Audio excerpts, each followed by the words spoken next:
Yo les gars tout le monde, on se retrouve pour une nouvelle vidéo et bien sûr, comme d'habitude, à chaque journée de Ligue des Champions, le lundi, vous avez mes pronos. On prend les 8, 9 meilleurs matchs de la journée et on en fait une vidéo, un pronostic, on analyse, on regarde les compos, les absents et bien sûr, je donne mon prono. J'attends pour chaque rencontre vos pronos à vous, les gars, dans les commentaires. Donc bien sûr, utilisez cet espace, c'est pour vous. Et nous, on va commencer sans plus tarder. Juste avant de commencer, merci bien sûr, comme d'habitude, à toutes les personnes qui sont actifs dans les commentaires, mais aussi qui s'abonnent, qui like, qui commentent.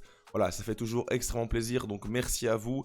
J'ai besoin de votre soutien pour cette nouvelle semaine de Ligue des Champions, ça va être grandiose. Et sur ce, on est parti pour le premier match. Le premier match, c'est l'Olympique de Marseille. On va s'intéresser à Marseille qui reçoit l'Ajax. Après, bien sûr, cette première journée, vous avez le débrief contre le Real Madrid à Bernabeu.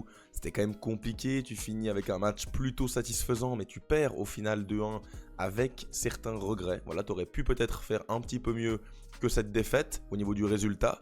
Et donc, tu reçois l'Ajax dans un match qui semble déjà crucial pour la qualification. C'est le genre de match que tu ne peux pas te permettre de perdre si tu veux une place dans les 24 qualifiés. Tu vas arriver en confiance. Pourquoi? Parce que l'OM a enchaîné 2 victoires et au global 3 matchs très satisfaisants, avec la victoire contre Strasbourg, la victoire lors du classique contre le Paris Saint-Germain à domicile et ce bon résultat contre le Real Madrid qui au global était un match plutôt encourageant. On peut même parler de défaite encourageante, même si le terme est un petit peu galvaudé, je vous l'accorde. Au global, tu es sur une forme qui est vraiment pas mal. Tu retrouves des automatismes, tu retrouves une envie, tu retrouves du caractère, tu retrouves un Vélodrome qui va être bouillant, qui n'a pas vu de Ligue des Champions depuis maintenant 2 ans. Ça va être le grand retour de l'OM en Ligue des Champions au Vélodrome. Et pour moi, c'est un match qu'ils ne doivent absolument pas louper. En face, l'Ajax, une équipe vraiment en difficulté. Vous savez bien sûr qu'ils ont perdu le titre d'une manière totalement honteuse la saison passée en Eredivisie. Ils s'étaient fait remonter par le PSV d'une manière totalement indécente. Cette saison, c'est pas beaucoup mieux. Ils ont perdu leur premier match 0-2 contre l'Inter Milan sans proposer véritablement grand-chose. Ils ont fait 2 partout contre le PSV. Ils ont gagné contre Breda en Eredivisie. On n'est pas sur le grand Ajax, pas du tout. Même quand on regarde la compo d'équipe, finalement, on connaît plus grand monde. Soutalo, Josip Soutalo que je connais bien ici.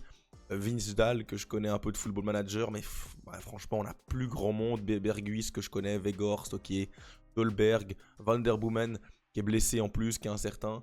Franchement, tu es sur une équipe qui, à domicile, doit être muselée. Tu dois les museler, tu dois leur faire mal. Tu dois prendre ces premiers 3 points qui sont très importants parce qu'il faut vite débloquer ton compteur au niveau de la Ligue des Champions. C'est très important de se mettre tout de suite dans le bain. Et pour moi, Marseille a l'occasion de le faire à domicile. Avec quel compo? Vous allez me dire, parce qu'on a plusieurs incertitudes. Alors pas au niveau du gardien, pas au niveau de la défense. On aura sûrement Pavard, Aguerd, Balerdi, Medina, Emerson, j'ai beaucoup aimé, on verra. Højbjerg, O'Reilly, ça semble être le double pivot qui est constitué depuis bien sûr le match contre le PSG. Devant Paixão, Greenwood, bon, Guiri ou Aubameyang. Et à droite, Weah qui fait pour l'instant un très bon début de saison sur le côté gauche. Bon, pour moi, c'est une équipe qui est capable, sur le papier, avec en plus un banc vraiment allongé. Des joueurs comme Pavard qui sont sur le banc dans cette compo, Aubameyang, Greenwood, Robinho Vaz qui a déjà fait des rentrées sympathiques. Pour moi, tu as vraiment une équipe complète qui peut te permettre de remporter ce genre de match. Vous l'avez compris, je vois l'OM le faire devant son public. Je vois une courte victoire, parce que voilà, je vois pas l'OM non plus écraser cet Ajax. Mais je les vois vraiment bien jouer, faire un match très sérieux de A à Z avec une victoire 2-0 à domicile qui lancerait pour moi parfaitement et qui continuerait sur la très bonne dynamique marseillaise. Le second match qui va nous intéresser dans cette vidéo, c'est celui-là, Galatasaray contre Liverpool. On a une équipe de Galatasaray qui a beaucoup recruté, bien sûr, Leroy Sané. On a du Singo, on a du Osimhen qui est un peu absent ces derniers temps, malheureusement. En face, on a Liverpool, possiblement le plus gros recrutement de l'histoire pendant une certaine période de quelques mois d'un marché des transferts. Wirtz, Isaac, c'est dingue, hein. Franchement, on a des recrutements de fous. Kerkez, Frimpong à droite. Mais on a un Liverpool qui patine un petit peu sur ce début de saison. Même si pour l'instant il n'y a qu'une seule défaite et c'est contre Crystal Palace lors de la dernière journée de Premier League, je trouve qu'au global on n'est pas sur un Liverpool qui est rassurant. Et franchement, ça commence légèrement à me poser quelques questions sur Liverpool. Alors en face, on a un Galatasaray qui s'est fait foudroyer sur la première journée 5-1 contre Francfort, donc c'est pas beaucoup mieux. Mais franchement, ce Liverpool, moi, ne m'inspire pas confiance. Et j'ai du mal à partir sur Liverpool sur ce match. Pour moi, c'est typiquement un match où tu peux te faire piéger à Galatasaray. Alors même si Galatasaray, c'est pas une équipe que je suis vraiment au quotidien, j'ai regardé le match contre Francfort. Ils sont complètement passés à côté. Mais Liverpool, pour moi aussi, passe souvent à côté de leur match. Au niveau du jeu, face à des blocs bas, je pense que voilà, Galatasaray les attendra devant leur surface. Ils ont vraiment du mal, ils n'arrivent pas à se mettre en place. Avec la sanction qu'a subi Ekitike pour son carton rouge, Isaac semble être le titulaire. Et franchement, c'est pas encore ça, il n'est pas encore intégré. Il n'est pas dans les circuits de passe.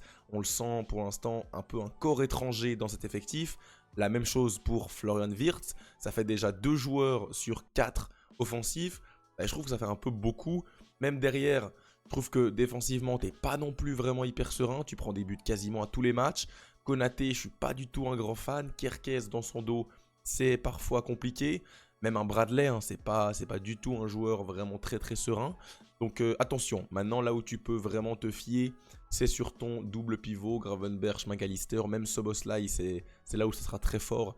Et c'est là où Galatasaray aura vraiment du mal. Et pour moi, Liverpool va vraiment dominer le ballon. Mais est-ce que tu vas pouvoir terminer tes actions? C'est une belle question à me poser. C'est un match qui m'intéresse. Dans un mardi où il n'y a pas de grosses rencontres, Liverpool, ça peut être un double écran. Ça peut être un match que tu vas te retaper dans la soirée. Donc franchement, c'est un match intéressant. Maintenant, est-ce que je vois Galatasaray accrocher un point dans ce match? La réponse est oui. Pour moi, ça va faire match nul. Ça va faire un match nul assez impressionnant avec beaucoup de buts. Je vois un match nul de partout du côté du Rams Park en Turquie. Pour moi, ça va être le premier match de Galatasaray qui va être intéressant. On va les voir devant leur public, on va voir des belles choses. Et c'est bien sûr quelque chose qui m'enchante au plus haut point. Prochain match, Atlético Madrid contre Francfort. 2 équipes en forme. Pourquoi? Parce que Francfort a gagné 6-4 ce week-end à l'extérieur. Et bien sûr, le Real Madrid a gagné 5-2. Enfin, l'Atlético a gagné 5-2 contre le Real. Un petit défaut de langue de ma part. 5-2, énorme match de l'Atlético. Julian Alvarez, monstrueux. Llorente, Barrios, Koke, très fort. Et du côté de Francfort, également, où ça enchaîne difficilement les matchs. Mais sur certaines périodes, notamment ce 5-1 contre Galatasaray, ce 6-4 contre Mönchengladbach, c'est une équipe qui est capable de montrer de très très belles choses sur certaines séquences, avec un Uzun monstrueux, Ritsu Doan bien sûr, Théat, Corps en défense. C'est une équipe où on connaît quand même 2-3 gars, même s'ils ont beaucoup perdu forcément ces derniers temps. Marmouche, Ekitike, c'est une équipe qui se fait un peu piller à chaque mercato. En face, on a une équipe qui commence à avoir un sacré 11. Alvarez, qui est un des meilleurs numéro 9 au monde, il a fait un match sensationnel contre le Real Madrid. Au milieu de terrain, Koke, Barrios, j'ai trouvé ça très très complémentaire. Llorente qui peut venir s'intégrer ici. Nico Gonzalez, Simeone sur les côtés, c'est des gars qui centrent parfaitement. C'est des gars qui sont combatifs, qui mettent de l'envie dans ce qu'ils font. T'as du Sorloth, qui est un élément qui peut faire mal sur le plan aérien à des gars comme Théat qui sont pas les plus grands. Donc pour moi, c'est un match à la portée de l'Atlético, on va dire, même si défensivement, c'est pas l'équipe la plus sereine. Le Normand l'anglais, il faut défendre en reculant. Je trouve pas du tout ça très serein. Même Oblak, ces derniers temps, a un peu disparu de la circulation. Mais pour moi, c'est une équipe qui, en l'état, peut gagner ce genre de match et doit gagner ce genre de match. Ils ont fait un beau match pour commencer la Ligue des Champions à Liverpool, où franchement, ils auraient pu le faire, ils auraient pu surprendre tout le monde et prendre les 3 points à Liverpool. Ils font un début de saison qui est au global très très compliqué, mais sur ces derniers matchs, ils reviennent très bien avec au moins 3 buts encaissés sur les 2 dernières rencontres. T'as des blessés, t'as même Diego Simeone qui est suspendu, Jiménez, Almada qui sont pas là, mais malgré ça, je vois l'Atlético le faire. Je les vois l'emporter et continuer sur leur belle dynamique. Avec Francfort, c'est toujours des matchs de dingue où il y a beaucoup de buts. Je vois un match de fou, 4-2 pour moi avec... voilà, le tapin, c'est le but de Julián Alvarez et pourquoi pas le doublé même. Le dernier match qui nous intéresse de ce mardi, c'est Kairat Almaty Real Madrid. Oula, alors vous allez me dire, mais qu'est-ce qu'on s'en fiche de ce match? Je suis d'accord, mais quand même, après une défaite lourde du Real Madrid, que dis-je, une humiliation 5-2 contre le rival, bah tu dois quand même réagir, même si c'est contre le tout petit pousset de la compétition. Tu as 9 heures d'avion à te taper. Dans quelles conditions tu vas arriver? Quel 11 tu vas mettre en place alors que tu n'as plus de latéral droit? Carvajal s'est blessé pour au moins 3 semaines. Trent Alexander-Arnold est toujours blessé lui. Tu as du Militao qui est incertain. Rudiger qui est blessé également. Bon, bah tu as une équipe qui est vachement remaniée. Des individualités qui sont sous pression. Huysen, Carreras, Valverde. Bah que faire de Valverde même au niveau du milieu de terrain? Bellingham, Tchouaméni, on ne sait pas quoi faire. C'est pour ça que ce match à 18h30, il est quand même assez intéressant. En face, tu as une équipe qui s'est fait démembrer lors du premier match 4-1 contre le Sporting. Bienvenue dans la compétition. Et franchement, ça serait la belle histoire. Le petit poussé qui reçoit chez eux, voilà, au stade, je sais même plus où ils sont. Je crois qu'ils sont en Ouzbékistan ou en Azerbaïdjan. Bref, j'ai pas envie de dire de bêtises, mais c'est vraiment une petite équipe. Et c'est un match qui n'est pas très essentiel pour le Real Madrid. Pour moi, ça va gagner largement. Mais ça peut être intéressant pour se remettre en jambe. Alors, commencez pas à faire une propagande Ballon d'Or quand Mbappé aura mis un triplé sur ce match. Hein. Ça serait presque la normalité, j'ai envie de dire. Mais je vois une victoire quand même. Allez, on va dire un but parce que défensivement, c'est assez fébrile. Mais je les vois quand même rouler offensivement. Il ne devrait pas avoir de soucis. Hein. Vinicius, Güler, Mastantuono, pourquoi pas, de retour après sa mise à l'écart du 11 contre l'Atlético. Voilà, c'est un match plutôt intéressant pour se relancer, même si c'est pas du tout le match le plus important de la semaine. Et franchement, vous et moi, on va pas tellement regarder ce match. Passons, si vous le voulez bien, au mercredi soir, où il y a quelques matchs très importants. Bien sûr, le big match, on en reviendra juste après. Monaco, Manchester City, une équipe qui va très mal, qui a encore perdu lourdement contre un promu Lorient ce week-end. Ils ont perdu, je crois, 3-1 avec un but d'Ansu Fati à la fin. Ils se sont fait tabasser par Bruges 4-1 lors de la première journée. Un but également d'Ansu Fati. Et en face, t'as City qui revient très bien quand même. 0 défaite sur les 5 derniers matchs avec des matchs importants. Victoire contre Napoli, victoire contre United, match nul pardon, contre Arsenal où tu gagnes jusqu'à la toute fin.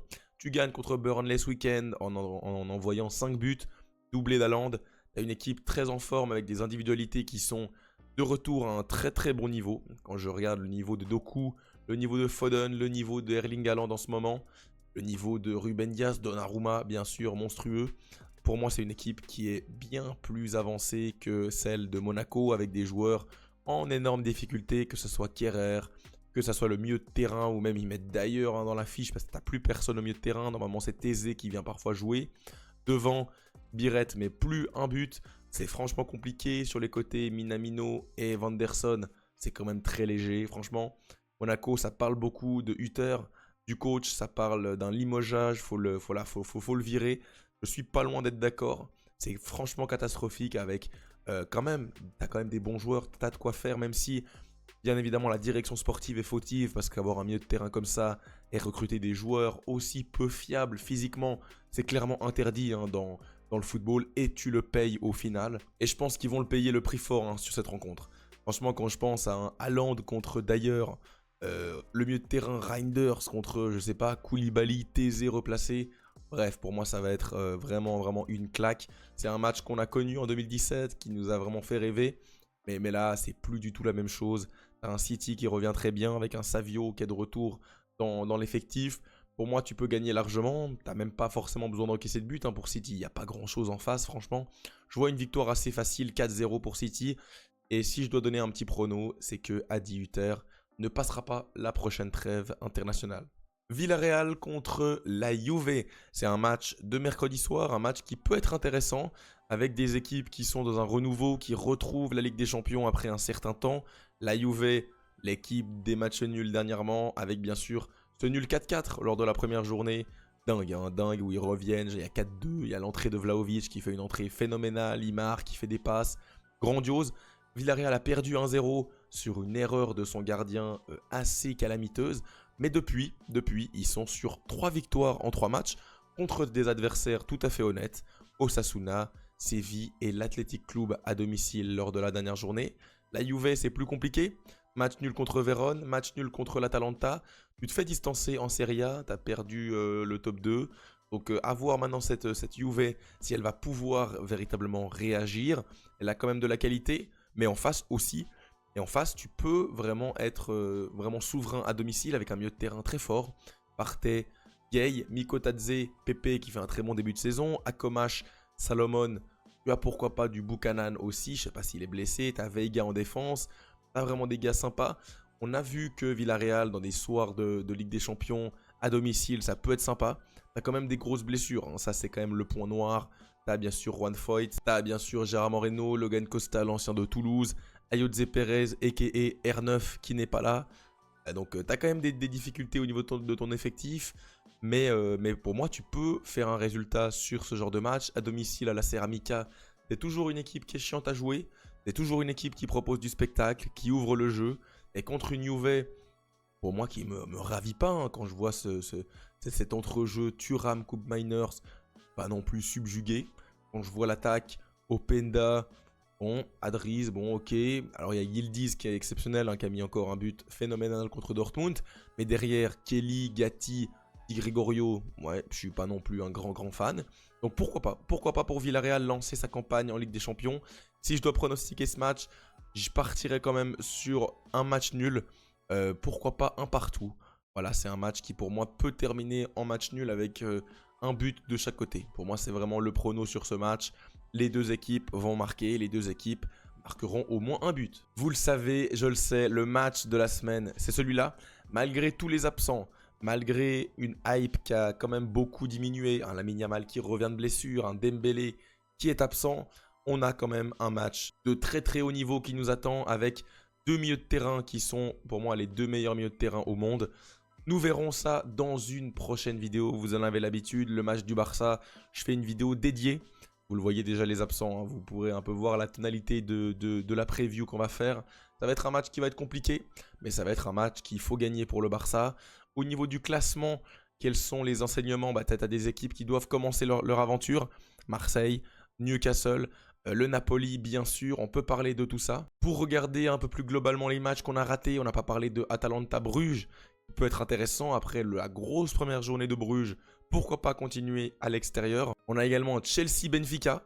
Chelsea qui doit se lancer tout simplement après avoir perdu à Munich. Ça peut être intéressant à domicile contre Benfica. Ça peut être un match assez surprenant, plein de rebondissements. On a aussi Dortmund Athletic Club. C'est un déplacement compliqué pour l'Athletic avec un Dortmund qui a fait 4-4, qui est un peu malheureuse sur la fin de match. Napoli Sporting, un déplacement assez intéressant pour le Sporting qui se déplace au Napoli.